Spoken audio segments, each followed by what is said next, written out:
and players mobbing. But Michael Jordan is not only the best basketball player, but he's the most exciting basketball player to ever play. Tatum fires away, pumps it in, 51 for Jayson Tatum.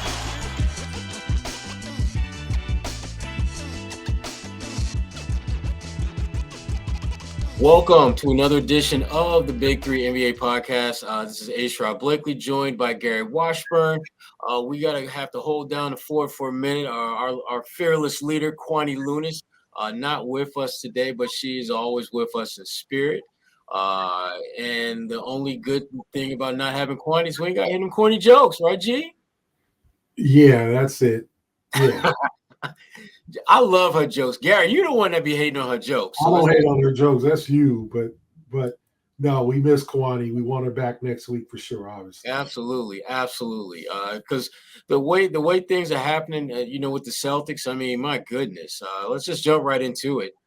3 teams in the NBA are still undefeated. The Celtics are one of them. Them along with the Cleveland Cavaliers and the Oklahoma City Thunder. For you, Gary, you've seen this team play up close this season. So what has been the most impressive win thus far for you? The most impressive win? I gotta say the opener against the Knicks. I just thought they punched first. They blew them out. They completely kind of obliterated them. I'm sure the Knicks came in thinking that they're going to catch maybe the Celtics off guard, being ring night, and for them to just go up and just shoot the lights out, hit all those threes, and just kind of coast to a victory. I thought that was their most impressive win. Obviously, all 4 impressive. The 2 road games, Washington, Detroit, not real juggernauts, obviously, but that Detroit game, for them to come back and win that Detroit game, when I was like, okay, they might be done here. They might lose this game because Detroit was hitting, Malik Beasley was hitting threes. They were very much not in control, but like looking a couple of hoops away maybe from sealing it, and the Celtics kind of just snatched it back. And then obviously the Milwaukee game, I thought an impressive win after Milwaukee came out like, hey, we here. And so led by 3 at halftime, the Celtics took control. But I'm going to say that opener against the Knicks simply because the Knicks were coming into that situation feeling like we need to take something from the Celtics, make a statement, send a message, do something here to let them know that we are right here with them. And the Celtics said, no, not so fast. Go back to figuring some things out. And obviously the Knicks are, lost to Cleveland at home last night. So they're, Philadelphia is kind of struggling, obviously. The Knicks, are the Cavaliers, your Cavaliers, Sherrod, undefeated. So they might be a sleeper. But I thought that opener was just said a whole lot about the preparation and what they worked on in training camp and their whole focus on this season. Yeah. I mean, it was a good game. There's no doubt about that. And I would say that a statement was made by the Knicks, and that statement is this: you ain't ready. You ain't ready for this level of play. Not now. Maybe by the end of the season, you might close the gap, but that gap is pretty noticeable. But for me, Gary, the game so far that to me has been the most impressive win, you touched on it a little while ago, and that's the Detroit game, because that's the only game that they've played where you felt that they were down for the count, that you felt that they were in a position where they could theoretically lose this game. And they did, I thought that game was more about what Detroit was doing well than what Boston was doing wrong. And we've seen this in the past couple of years. Detroit plays some of their best basketball against the Celtics. I mean, if they played that way against every team in the league, they'd probably be a 40, 45-win team. But they don't. They're one of those teams that steps their game up to a level that's close to the Celtics, but not quite good enough to get over the hump. I just thought that, again, their talented youth was on display. They did a lot of really good things, finishing at the rim. The three-point shooting, it is what it is. But it was a good game for Detroit. And unfortunately, it wasn't for them, at least unfortunately. It wasn't good enough to get the win. But it said a lot about the Celtics, I thought, as far as so many of the things that worked well for them last season, which, to me, one of the often overlooked aspects was when they were involved in those kind of nip and tuck, a possession here, a possession there could decide the outcome. more times than not, the Celtics found ways to win those games. And I thought this was a great opportunity for them really to set the tone early in the season with that kind of game, that type of environment, getting it done on the road against a young, scrappy team that is clearly going to be they've got the building pieces to be pretty good. I don't know if it's going to happen this year, but they're definitely they did a lot of good things in that game. But that being said, Gary, the Detroit game definitely caught the attention of many people. But was there a victory or a game that you saw that raised some concerns about this Celtics team? Things that just kind of jumped out at you as like, man, that might be a problem if they don't get that checked in a good way soon. Oh, the Detroit game. I thought Jaden Ivey got to the rim way too easy. Him and Cade Cunningham were both just kind of gashing the Celtics defense. And the thing that I'm noticing, and even it happened last night against Milwaukee, is that teams, when the Celtics score, teams are rushing the ball up the floor and getting layups off makes. And that's not a good sign. And that was like that in Toronto. Excuse me. In Toronto, during the preseason, the Raptors were just pushing the ball up, take the ball out the net, get it inbounds, push it up, and catching the Celtics defense not set off guard. And a couple of times in the Milwaukee game, the Bucks got a quick 2 points off of a Celtic make. The Celtics are going to have to be ready for that and get back on defense. I also thought the Milwaukee game, it was the first game that Jayson wasn't himself. The three wasn't falling. He got frustrated. He cannot get frustrated with the officiating too much. He got a technical against Detroit, and he's got another technical. So he's got 2 technicals in 4 games. That's your friend, your close friend, and we know who I'm about to talk about. That's his territory. That's his neighborhood. Rasheed Wallace. Why you got to talk about my boy Sheed, man? That's his territory. He's on pace for 41 technicals, Tatum. That's not good. Okay, so Tatum, 16, you get suspended for a game. So Tatum's got to start being a good guy, and he can't get technicals like this, and he can't get frustrated with officiating. He's got to just focus on, and I asked Joe last night whether he thought how he felt Tatum dealt with the adversity. He said he was fine, and he goes, I like barking at officials, so I'm not going to tell him not to bark at officials, but I think Jason's got to keep his temper. I know he feels like he doesn't get respect from officials. He doesn't get to the line enough. And we saw Damian Lillard got to the free throw line 18 times in 36 minutes. So half the time he was on the floor, he was at the free throw line. So, and Jayson, I think, took his first free throws with like 5 minutes left. So Jayson probably had a right to be angry, but he's also got to keep his emotions in check. You don't want to be Draymond. You don't want to be this guy who's, or Luka, who's always towing the line with technicals. That's 2 in a row now. He's got to keep that down, or else he's going to be in that Rasheed Wallace neighborhood. That GPS is going to start going off like you close to Rasheed's house. Look, man, Rasheed Abdul-Wallace is my dude, and any comparisons to Rasheed, they are what they are. But when I look at these first few games for the Celtics, and I guess for me, the thing that worries me a little bit, and you touched on this a little while ago, is their transition defense. They are giving up too many easy baskets, frankly, at this point in the season. And I know it hasn't bitten them to the point where it leads to a loss, but it's something that when they play a frankly, a higher caliber team that has the ability to do that, it could be a problem. It could be a big problem. And it's one of those problems that the sooner you remedy it, the sooner you address it, the sooner you can put it behind you and move on and focus on some other things. But right now, the transition defense, I don't think is where it should be. And you certainly don't expect it to be like locked down, airtight after week 1. But it should be better than what we're seeing, particularly when you have a team where so many of your guys from a year ago on one of the top defenses in the league are back. You anticipate that you will have similar success at that end of the floor, especially when it comes to getting back. And that's something that we just have not seen them do as good a job with. But, even though they're winning, even though the transition defense isn't great, that's not the only area that I think that they need to be, somewhat concerned about. And again, if you're concerned about them just having a good record, nothing that we're talking about should matter. But if you're talking about winning a second NBA title, which is what this team's focus is on, it's the little things that they're not great at that they have to get better at. And that's why we're talking about these little things. This isn't trying to like poo-poo on their parade because they're having a great season after a great start. It's recognizing the fact that this team, as good as they are, there are levels and layers to their game that they can improve upon. And it's part of our responsibility to point those out. And their transition defense is a problem. And it's not the only problem, though. I mean, is there another part of their game, Gary, that you see could use some improvement as we move further along in the season and the competition gets better?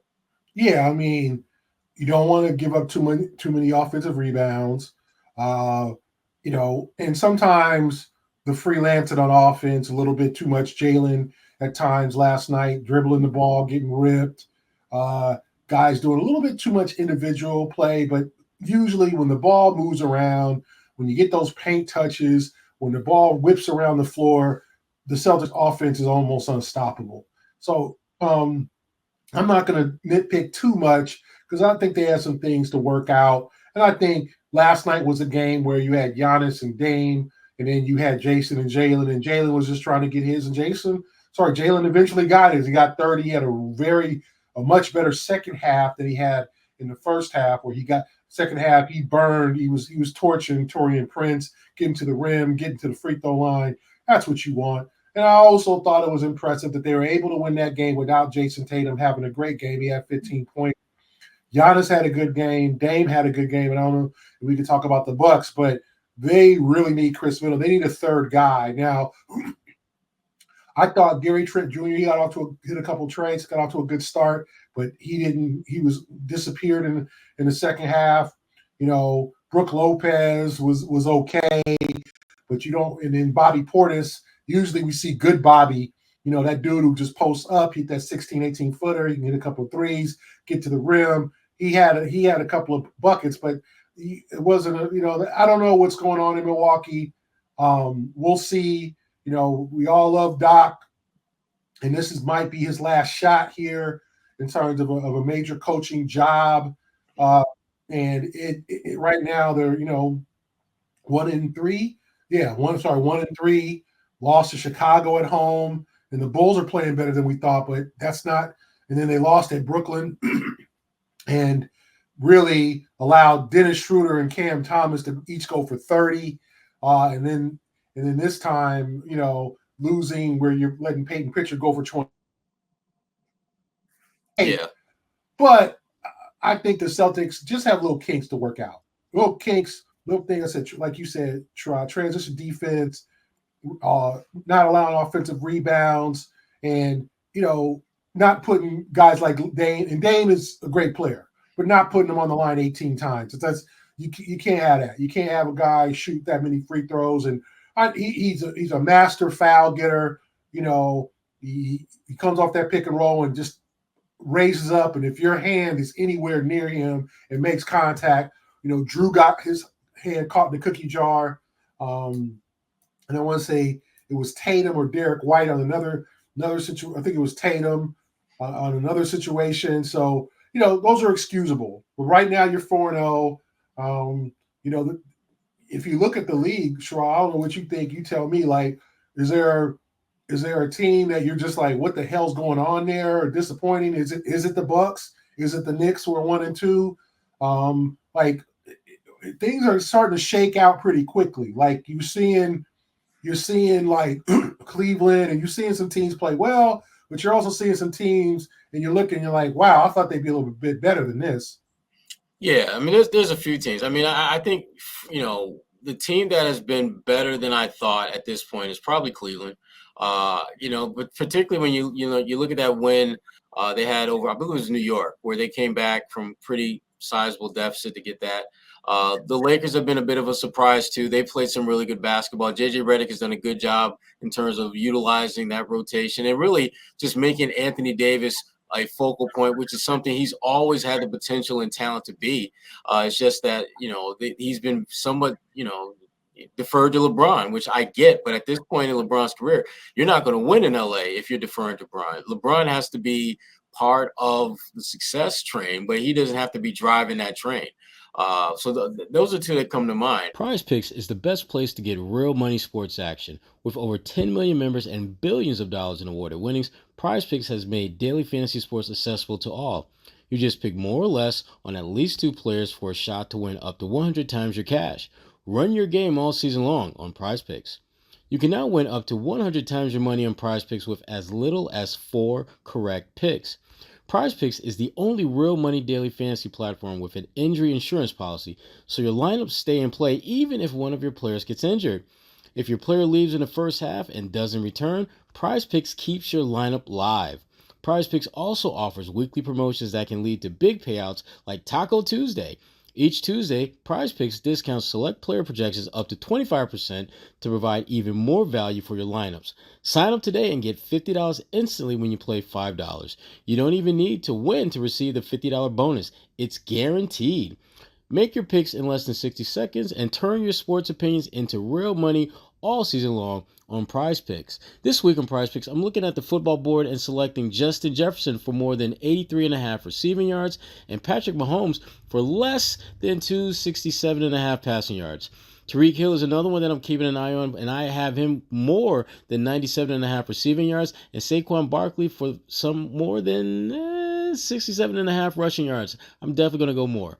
Download the app today and use code CLNS to get $50 instantly after you play your first $5 lineup.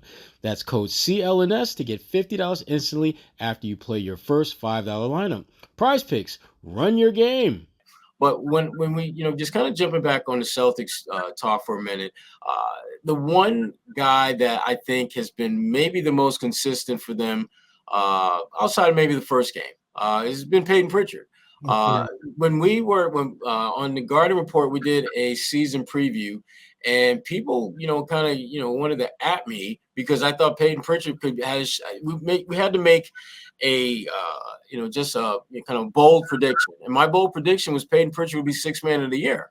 And I made that prediction because I thought that Payton would, I think, improve upon what we saw in the playoffs.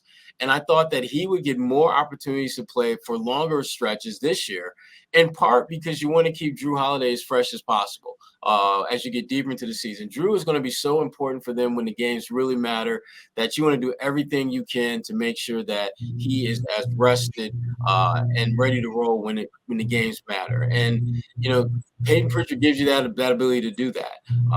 And the thing about Payton, that we saw against – just last night against the Bucks is that we know he can score, but if you pay attention to what he's doing out there, he's doing a pretty damn good job defensively too. And he's making guys work for shots. It's like he's still getting scored on, like all of them are. But guys aren't getting layups. Guys aren't getting easy, just post him up and go get bucket type situation. That's not happening. And I give him a lot of credit for being tough like that. And I said it before the season started, and I'm sticking to it. I think he has a legitimate shot at Sixth Man of the Year. And the one thing that he has going for him is that he's going to play somewhere in that 20, 25-ish minute per game, which is really what a legitimate sub plays. We got some teams that have guys come off the bench who are really starters. They play starter minutes, even though they come off the bench. Payton plays backup minutes, plays 20, 25 minutes.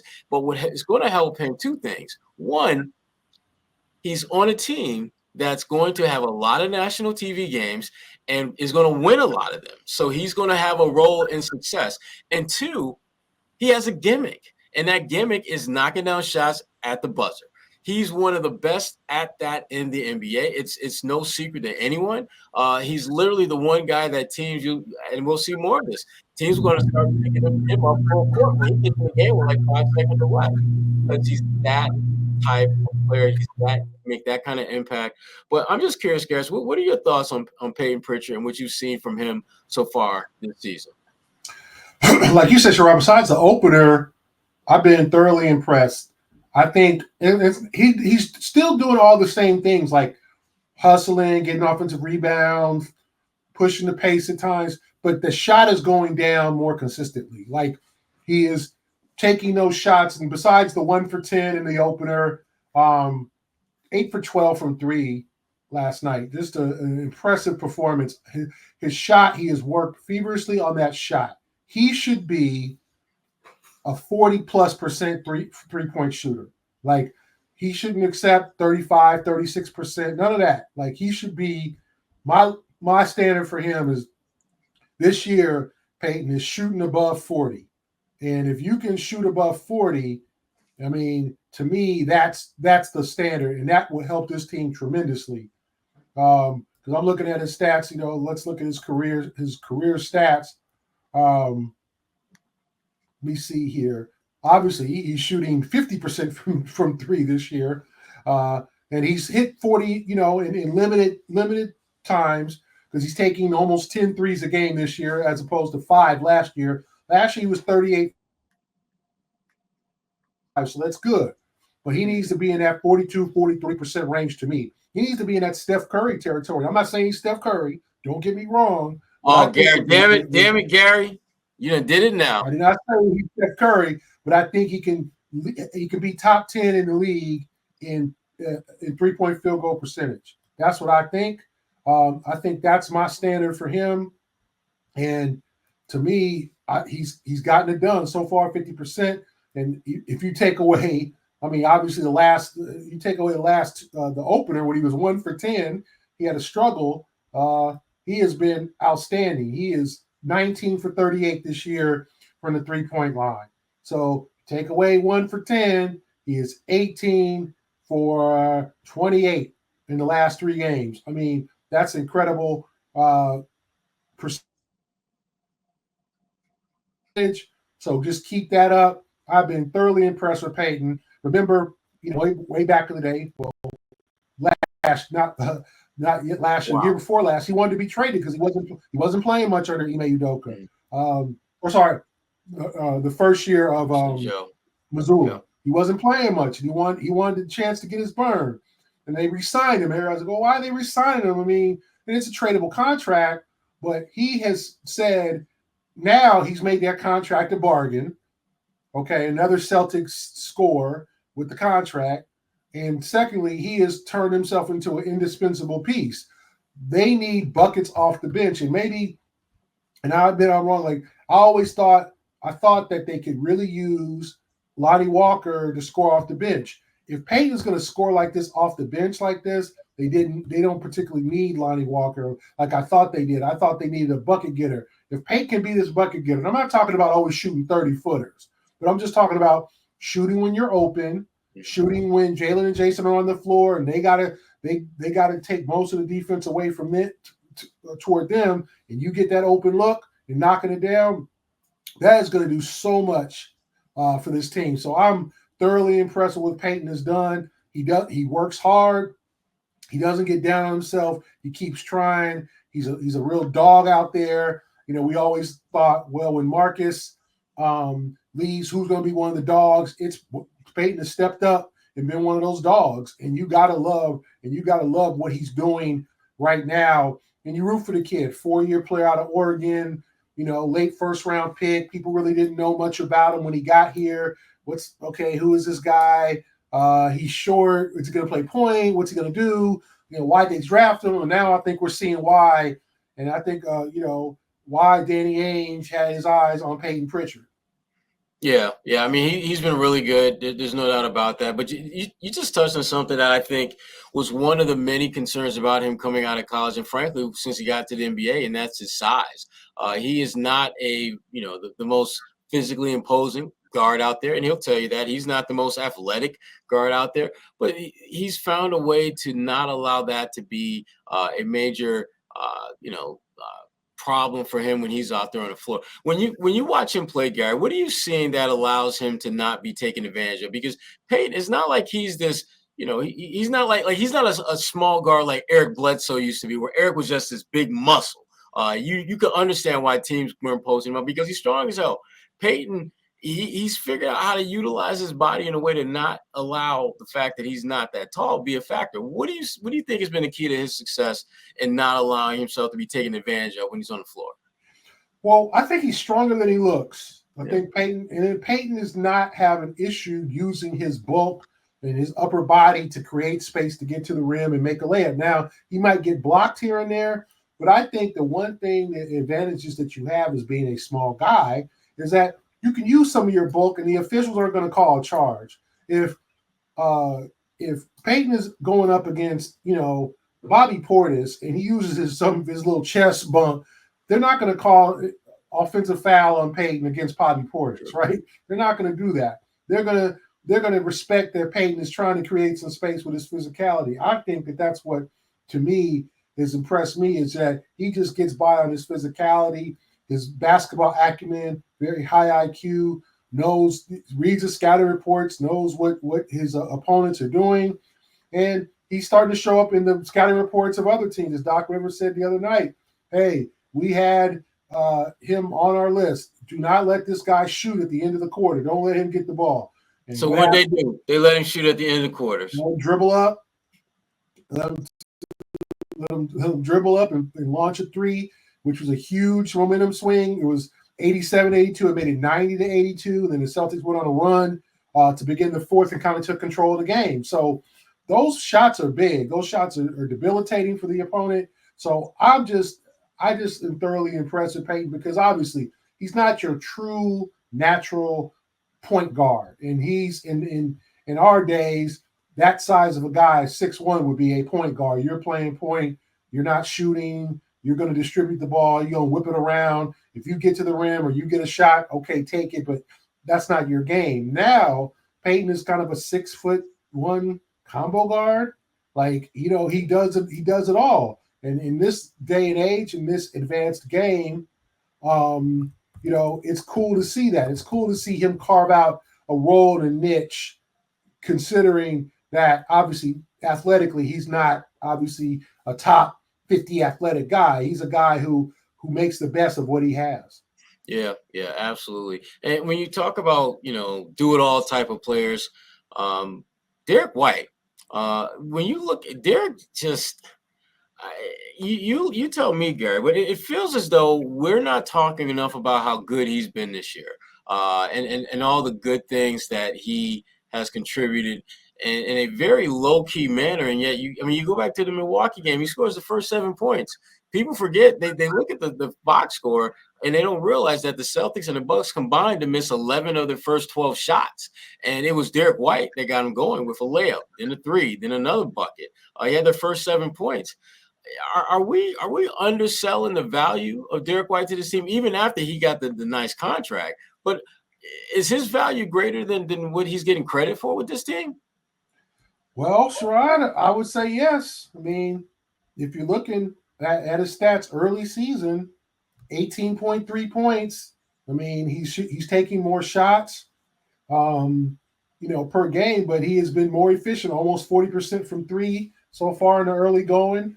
Career high 18.3 points, and about the same amount of minutes he's played last year. So it's not like he's getting a bunch more time. He's just been more efficient, better from the two, better from the three, about better from the three. He was 39.6 last year, 39.4 this year from three. So it's just a better Derrick White, an overall better Derrick White. And I just think, like, he's just a guy who's going to spend his career being completely slept on. Like, he might make one All-Star team. He's already got a gold medal. Great for him, on that team in Paris. But to me, he's just a guy who's just completely going to spend his career underrated. And, I wasn't a big, he did not have a great run here. When he first got here, I wasn't really high on the acquisition because he played very timidly in that first half year when they went to the finals. But since then, since he's gotten complete comfort, his numbers have just jumped up. And he's been like Payton, just another indispensable part. And that's what, when you lose a guy like Marcus Smart, you lose guys over the years or whatever. And that's how you replace them with talent, with guys who develop. And whatever Brad saw in Derrick White, I mean, where this guy could blossom into a star, he has done it.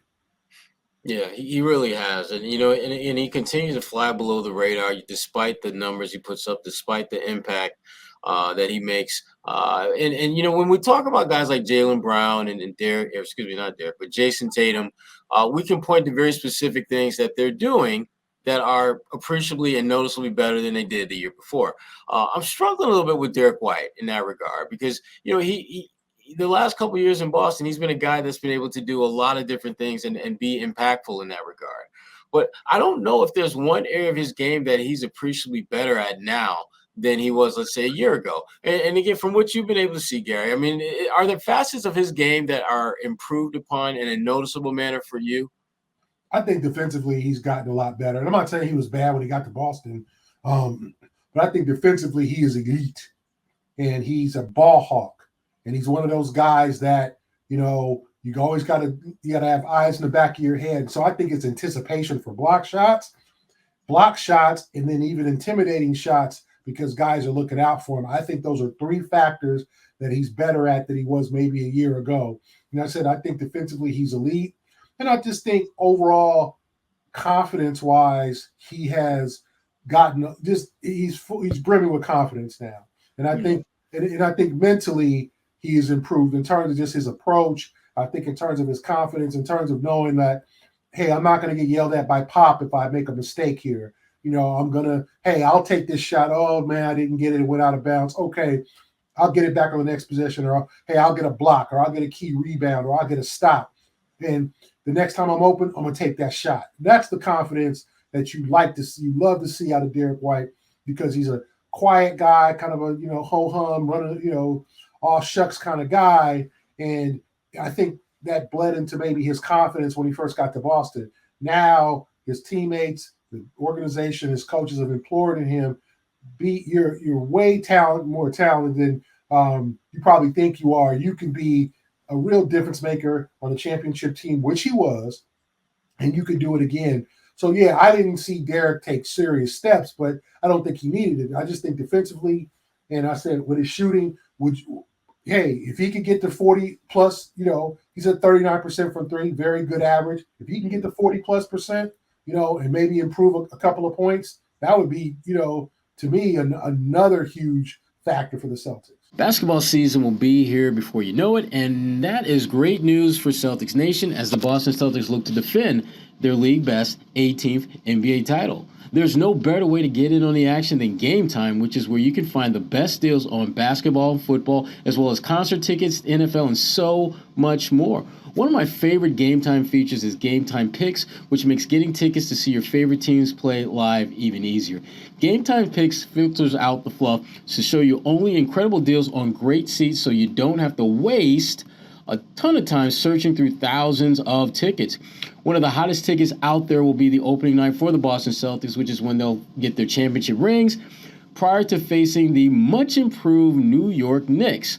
You can bet emotions will be running high, and the same can be said for the cost of getting into the building. Not a problem, especially with the Game Time app, where prices tend to be lower for tickets the closer you get to tip-off. And figuring out where you want to sit is a breeze. Having the map of the TD Garden laid out before you on the app, along with the different colored price coding throughout, it makes it super easy to find the best seats for your budget and not have to scramble all over your app to do so. And you're covered by Game Time's lowest price guarantee, where Game Time will credit you 110% of the difference. So download the Game Time app, create an account, and use code CLNS for $20 off your first purchase. Terms apply. Again, create an account and redeem code CLNS for $20 off. Download Game Time today. What time is it? Game time. Yeah. I mean, I think Derrick is going to be one of those guys that when we get closer and closer to the All-Star break and you start looking at, alternates and folks that the coaches will pick, I got a feeling this is going to be his year to be an All-Star. Because, again, his versatility, his impact on winning, his scoring, and all those things will certainly come into play. But Gary, just kind of looking ahead a little bit with the Celtics, they play at Indiana on Wednesday, and then they've got the back-to-back at Charlotte on Friday and Saturday. Let's start with Indiana, Gary. Indiana's not gone off to the kind of start that a lot of people anticipated, struggling to win games against some fairly winnable games. Why do you think they struggled so much thus far? Well, Tyrese Halliburton's not off to a good start, and That's one. He's been frankly awful in terms of his offense. I watched late the game against Philadelphia. He missed a free throw. He had a tying three, but they seem to be still in the playoff hangover is not only limited to teams that win the championship. Sometimes it spreads to teams that get far. And it seems like the Pacers have read all the clippings, as old school term says. There's no real clippings anymore. But have read all the hype, read all the social media posts, read everything and about how good they are and how solid they are. They re-signed Pascal Siakam, and they brought, everybody's back, and they added James Wiseman, but he ended up getting hurt out for the year. Poor kid. He didn't deserve another bad break. But, they it seems like they feel like, oh, we're here. We've arrived. We're a contender, and you got to play like it. They look terrible. They're able to beat your Pistons, where they kind of, we love your Pistons. We want them. We all love Detroit. I'm a big fan of Detroit. I love Detroit. I got people from Detroit, and Detroit just loves blowing fourth quarter leads, and they did it again against Indiana in the opener. And that's their only win. And then the Pacers went to New York and got completely wasted. Then they went and lost. What was the second game? Lost to Philadelphia at home, and they were able to come. And then they lost again to Orlando. So they're 1-3. So you would think they're going to be hyped up for the Celtics, ready to go. Another Super Bowl kind of game. The Celtics going to have to face an opponent, but I'm just not convinced right now. They got to get their stuff together. Nembhard coming off, signed a big deal in the offseason. Siakam's got his security now. Are they feeling a little bit more comfortable than they probably should be? That's the answer, because right now they're not looking impressive at all. They're looking like a team that felt like that got fat in the summer and got smelled their roses in the summer, and now got into the season and thought, okay, we can do this. Let's run it back. And it's not that easy. And when you allow Paolo Banchero to score 37 points in a half, that's defense, man. Like, I look, Banchero, great player, all-star, going to be a force in this league. But you let anybody score 37 in a damn half, that's a problem. That's a defensive issue. Yeah. They definitely have problems at both ends of the floor. The defensive issues, as you noted, and also just scoring, particularly when your all-star guard, Therese Halliburton, has a game where he does not score a single point, which is unheard of for an all-star, not an all-star caliber player, but an actual all-star, a freaking Olympic gold medalist, to be that of a non-factor.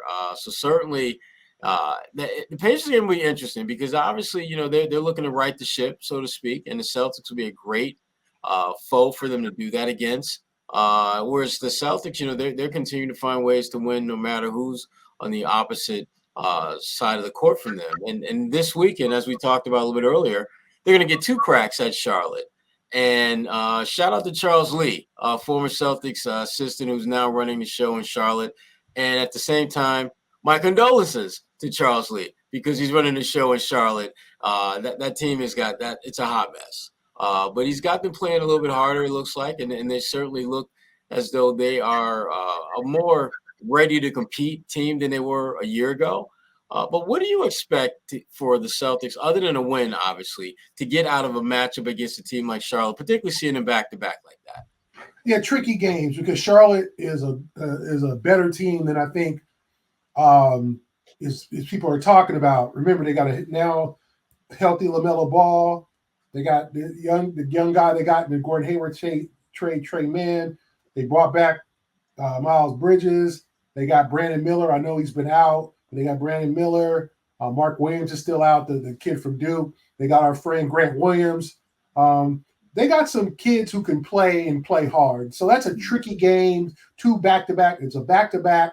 And the Celtics draw well. Tatum loves going down there and playing there. He went near where he went to college. But one, Charles Lee's going to know them more than anybody, better than anybody. So he's going to come throw some wrinkles. Remember when he went to Utah last year with Will Hardy, yeah, who doubled Tatum every time he got the ball, and they ended up getting Utah a win. So just be careful and be aware of that. The Celtics, Charlotte's going to throw some tricks of the trade because of Charles Lee. But I think the Hornets are a tricky team. You're playing them back to back. They're not going to lay down. This is not the Hornets from a couple years ago. I do think they have some talent, and they're 1-2. We get it. But if I'm looking at Seth Curry's still around, Nick Richards, Cody Martin, Brandon Mills has only played one game. He got hurt. We'll see if he's available for any of those 2 games. But they're a team that can come back and bite you if you don't knock them down. And so that's what the Celtics are going to have to do: knock them down, keep them down, and come, and coast to 2 victories. I think it's possible, but they're going to have to work for it. This is not going to be 2 easy games for them. Absolutely, absolutely. And as we close out, we're going to just take a quick trip around the NBA and talk about a couple things that jumped out this week. First off, as we talked about right at the top, we talked about the other undefeated teams in the NBA besides the Boston Celtics. And, to hear the Oklahoma City Thunder, not a surprise. They had the best record in the Western Conference. So for them, yeah, you kind of expect them to get off to a good start, particularly with them doing like the Celtics, bringing most of their core back. But then you've got the Cleveland Cavaliers, who are a little bit of a surprise, I would think. Gary, what's your take on Cleveland, and why do you think they've been able to get off to such a good start? I think Kenny Atkinson, the new coach, has them playing a little bit faster and a little bit freer. And I think the one thing that you can say about J.B. Bickerstaff, he was more of a defensive coach. They were very good defensively over the years that Bickerstaff was there. Offensively, they might have been a little bit limited. Now they're a little bit more free, so they're scoring a little bit more. And I see good things from Darius Garland, Mitchell. Like, they seem to like each other. Like last year, you kind of saw that. I say they didn't like each other, but they definitely had an issue with Bickerstaff and probably their style.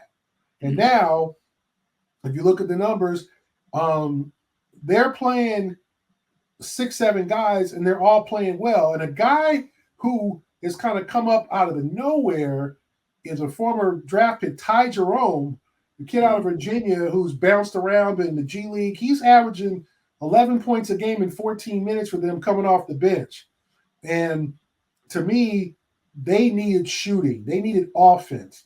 Like, they are a team that needs to score. So Mitchell and Garland are doing their things.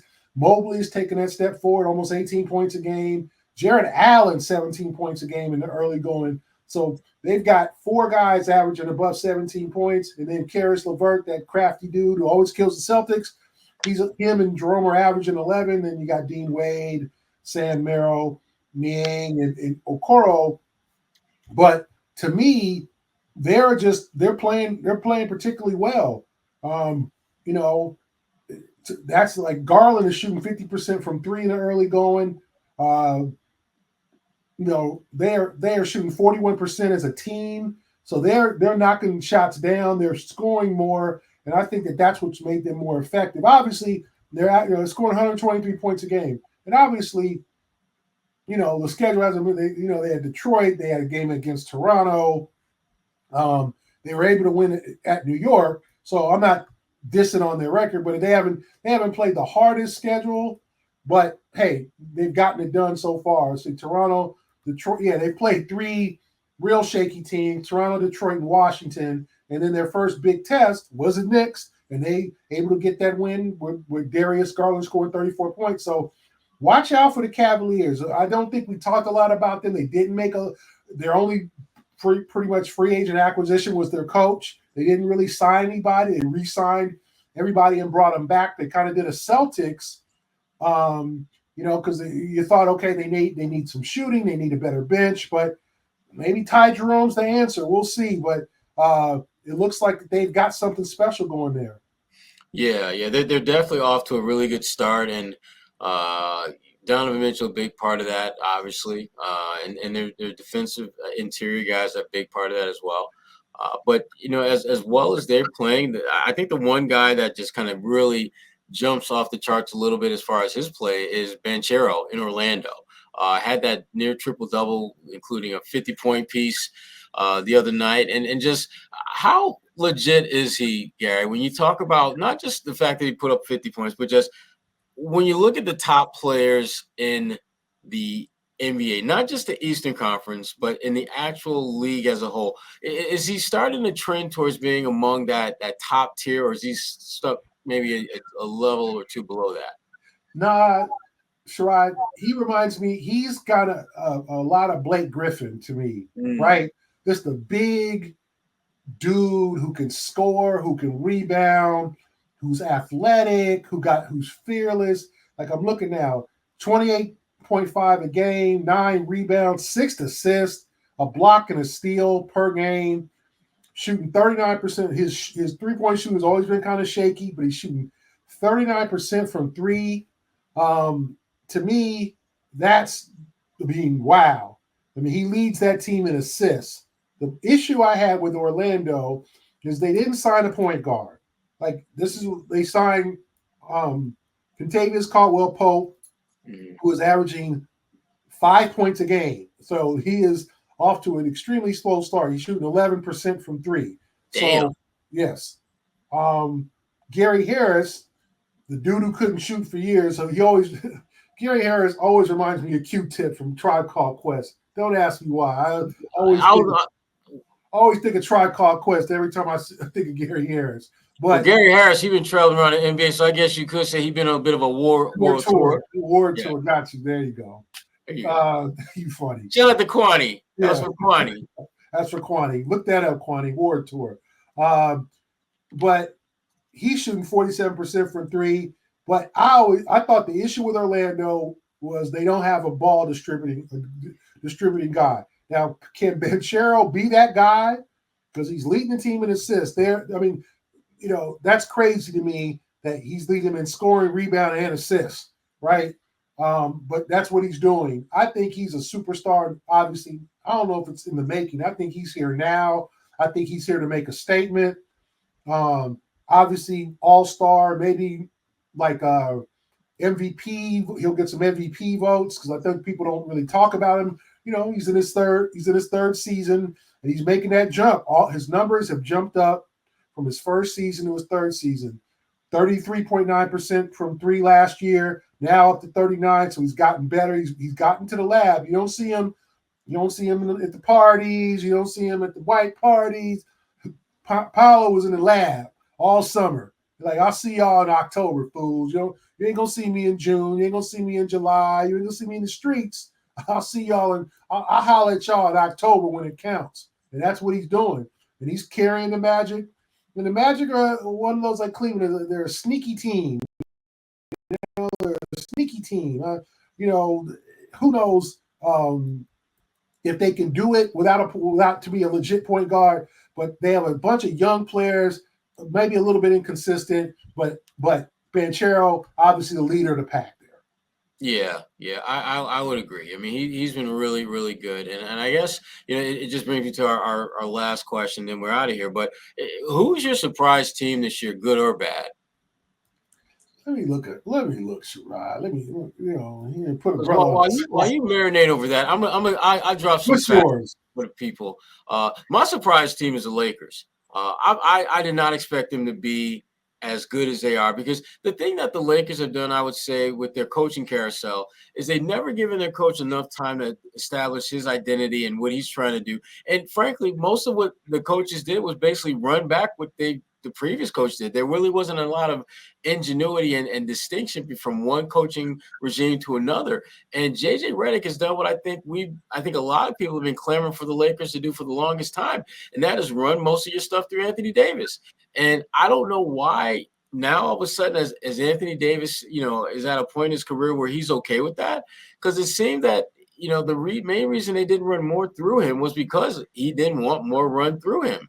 And it seems that he's embraced the fact that the Lakers have no real shot of being any type of deep playoff contender unless they run through Anthony Davis. There's still some clear and undeniable holes in that lineup, in that roster. And it's a matter of time whether they'll address them or not. But the idea of making Anthony Davis the focal point of what you do offensively and making everything kind of, work around that has been really, really smart on their part. And, JJ Redick has done a good job this first week of the NBA season. Am I ready to anoint him as the next great coach in the NBA? Hell no. Because if I have one coaching spot left and it's between him and Joe Mazzulla, I'm gonna take Joe Mazzulla every day. And that's no diss to JJ. This is the reality is Mazzulla has a better proven track record. And let's not forget the fact that at one point, Joe Mazzulla, and the Celtics were giving some thought to bringing JJ on as an assistant, as someone who's part of the coaching staff, not the head of it. So the Lakers have been my surprise. And LeBron has been surprising, not so much because of what he's doing, but what he seems open to doing. It seems that LeBron is at that point where he's embracing father time in a way I don't think he's done before. I think he understands that his days in this league are numbered, and that's not a knock against him. It's just the fact that when you've been in the league as long as he has, at some point, the music is going to stop, and you're going to have to get your ass off the dance floor. And LeBron is getting very close to that point. The other night, he had a streak of double-digit games almost snapped. Yeah, I think I think he hit a three that gave him 10 points, and that came with, I want to say, a couple of minutes left, and then he added another free throw after that. And I think LeBron is going to have more games like that where you're going to look at the box score and be in the fourth quarter, and LeBron's only going to have like 6, 7, 8, 9 points. And it's not that he played poorly; it's just that he doesn't have the ability to dominate the game as consistently as he's done in the past. He's still on any given night can go out there and give you 25, 12, and 10 easily. He's that good. But you're not going to see that with the kind of regularity that we've seen in the past. And so to me, the fact that the Lakers have gotten off to such a really good start, the fact that it's coming during this kind of transition phase period of LeBron's career, that to me, they've been the surprise team for me so far in this first week of the NBA season. Yeah, I'm not going to give the flowers. The Lakers started out with 3 home games. They won their 3 in their first road game. They lost. So I'm not going to be, the Lakers. We'll They're see. Taking care of business, though, Gary. And yeah. I didn't even think they'd be able to do that. No, I agree. I mean, they won an open season opener for the first time since LeBron's been there. So the bar was low. But no, I'm not down on them. But I'm not going to say they're my surprise team. I'm going to the surprise team, and this might be, is the Utah Jazz. They're horrible. They're terrible. They've lost their 3 games by an average of 17 points. They are really going for the Cooper Cup. When Danny got there, you thought, okay, he's going to build, and eventually they're going to, they got Kessler. Now he's apparently on the trade block. They got Keontae George, who could be a piece for them. They're just what are they doing there? And it's now they've just decided we're just going to suck. We're just going to be the worst team in the league because they're not competing. And that's kind of disappointing for a fan base and a team that's a franchise used to having quality basketball teams. And so they're my bottom of the barrel team. That's my most disappointing because I thought they'd be competitive. I mean, they are literally just getting blown the hell out. I mean, they are last in the league in point differential. They haven't come close to winning either the first 3 games. What's going on in Utah? Is this the plan? We're going to tank again for Cooper Cup? How does that, to me, they've been kind of setting up to make a playoff one where, they kind of flirted with the play-in last year, flirted with the play-in the year before. But to me, it's what's going on? Then they signed Marketing to that big contract. Right. Okay, so you want him there. Jordan Clarkson's still there. John Collins, why is he even there? And it's to me, this is probably the worst team in the league by far. And it's a little disappointing considering they essentially were kind of on the rise a couple years ago. Yeah, they have been disappointing, and I feel bad for Will Hardy because Will's a good coach, and it just feels as though he's got a hand that he's been dealt that it's just not a winning hand, and you wonder how much of that is about just trying to angle themselves for the best possible lottery pick this year because Cooper Flagg is a heck of a player. Team USA found that out, but Danny is smart enough to know that the basketball guys have a way of punishing you when you try to mess with things happening organically. I mean, and you don't have to look any further than the Tim Duncan sweepstakes when, the Celtics were doing everything in their power to be horrible to get that number 1 pick. And they wound up, it's crazy. They wound up with drafting a Hall of Famer. It just wasn't a Hall of Famer that they thought that they were going to be drafted. So shout out to my boy Chauncey Billups. And my man, that's my guy. But listen, Gary, I wish we had Kwani, but obviously, Kwani got some things she has to take care of, and we will hopefully have her back next week. With a special shout out to our good friends at Prize Picks, the exclusive daily fantasy partner of CLNS Media Network, and also our good friends at Game Time, which takes the guesswork out of buying last-minute tickets to your favorite sporting events. Just download the Game Time app, create an account, and use the code CLNS for $20 off your first purchase. Terms apply. And remember, the Big Three NBA podcast is available at all of your podcasting apps. And just download the latest episodes, and we can make it happen. And again, any last words, Gary? Any books you got to promote or anything you got going on? I'm all set. I'll see y'all next week. Because I want to make sure that you get you taken care of. You good? I'm good. All right, Gary's good. If Gary's good, we all good. And if Gary's good, that means Joe Mazzulla's doing good. We didn't even I'm gonna let that slide. I'm gonna wait till Connie comes back. We'll talk more about you and your boy Joe. We'll talk about that next week. Yeah, that was interesting, but we'll leave it at there. Against Sherrod, Blakley, Gary Washburn for the Big Three NBA podcast. We out.